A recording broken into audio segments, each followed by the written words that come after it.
Dorn begins to clamber his way over the rubble, the broken wall behind him.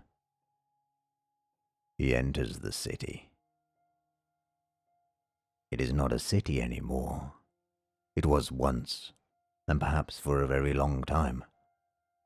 Now it's a sea of rubble. Rubble rising into cresting waves, rubble sloping into deep troughs. The only features remaining are the few great walls still partially standing, like the one behind him. They are massive defensive bulwarks, built to contain and protect. But they keep nothing out now. They are a memory of strength, a relic of defiance. The sea of rubble, the walls and the air itself are grey with dust. The sky is an ink-shot darkness that ribbons and blooms with livid pink lightning. The forks spark and sear above him. The city, whatever it was, has yielded. Dorn wonders who planned and built it. It is impossible to discern the scheme of defense now. He has a feeling that more human thought and energy went into its obliteration, dismantling it block by block into a sea of stones, than went into its design. He has a feeling that no human thought went into its design at all. There is no one outside to greet him. No one waiting for him.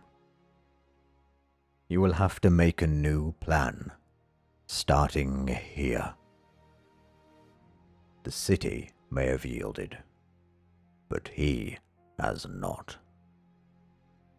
He needs weapons. That's the first thing. The call for help was urgent, and he can't help if he can't fight. If war tore this city down, there will be traces of it in the rubble, its teeth and claws left in the wounds. A sword, perhaps, an axe, a hammer. Even a post or pole will do. Something hard that he can swing. He hasn't gone far when he begins to find the dead.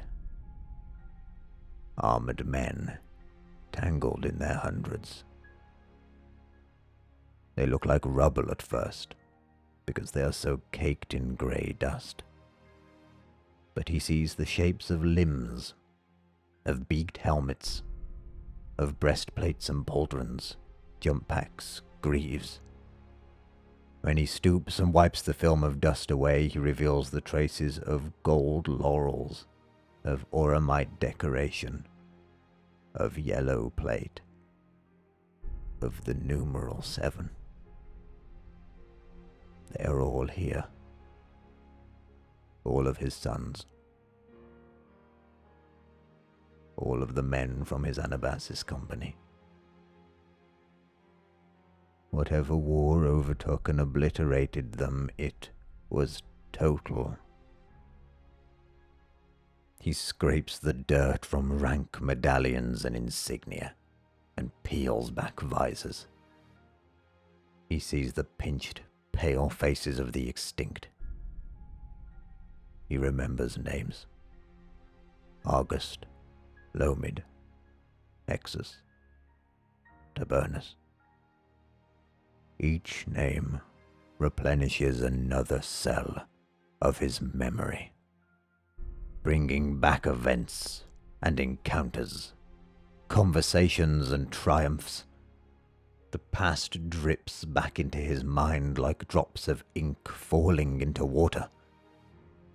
His grief hangs in the air for a while, like dust. But he is not here to grieve, nor will he allow grief to defeat him where those centuries in the desert and the whispers of the Red did not. He is Dorn, defiant and unyielding. The Red did this. The Red will know his vengeance. There is nothing more dangerous than a man with nothing to lose. he finds his Huskal, the leader of his company, a little way apart, prone on a wave of rubble, like a piece of shipwreck being borne out to sea. From his posture and position, it seems as though he was the last to die. Rogal Dorn kneels beside him. He says his name. 𝗟𝗏𝗪𝗪. Again, grief wells and tries to overcome him. He does not yield. 𝗟𝗏𝗪𝗪 has left him a gift. It is half buried in the dust and stones beside him. Rogal Dorn digs it out. The greatsword is a power blade, a mighty two-hander in 𝗟𝗏𝗪𝗪's fists. In Rogal Dorn's hand it is but a heavy 𝗟𝗏. Its tongue is blackened, but its edge is still fine.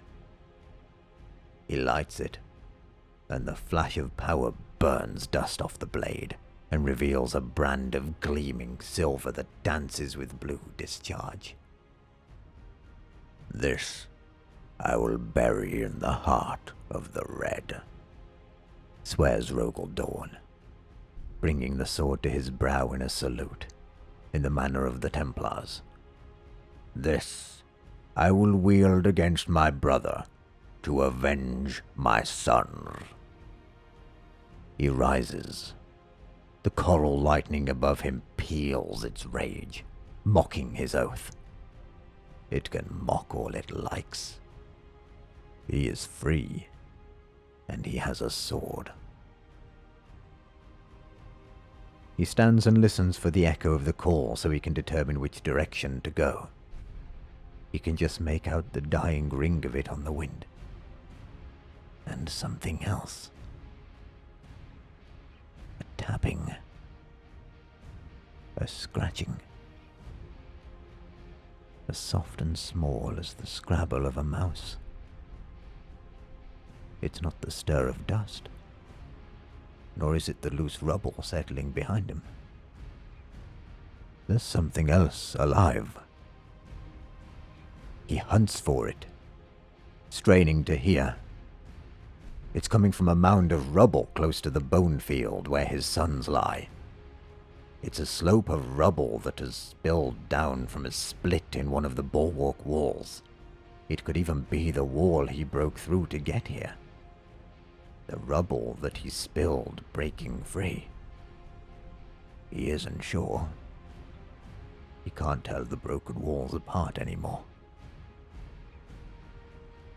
Rogal Dorn plants the sword tip in the dust and starts to toss the blocks and stones aside. The largest weigh close to a ton. He digs down, careful not to let the whole slope slide and re-bury itself. He uses instinctively his understanding of mass and balance to shore up the excavation as he deepens it, wedging slabs into the lip of the cavity he is making, fortifying the pit to prevent collapse. And that's how he finds her. She stares up at him blindly from the rubble as he uncovers her. She's caked in blood and the dust that adheres to that blood. Her fingertips are bloody raw from scratching at the stones, frantic to escape her premature burial. It's a wonder that every bone in her body isn't broken. "Don't move," he murmurs. "I'll dig you free. You move and you might shake it all loose." "Yes," she says in a tiny, dry voice. "Do you know who I am?" he asks. "You're Rogal Dorn, Praetorian, Primarch of the Imperial Fists, seventh found son, defiant and unyielding," says 𝗟𝗏𝗪𝗪.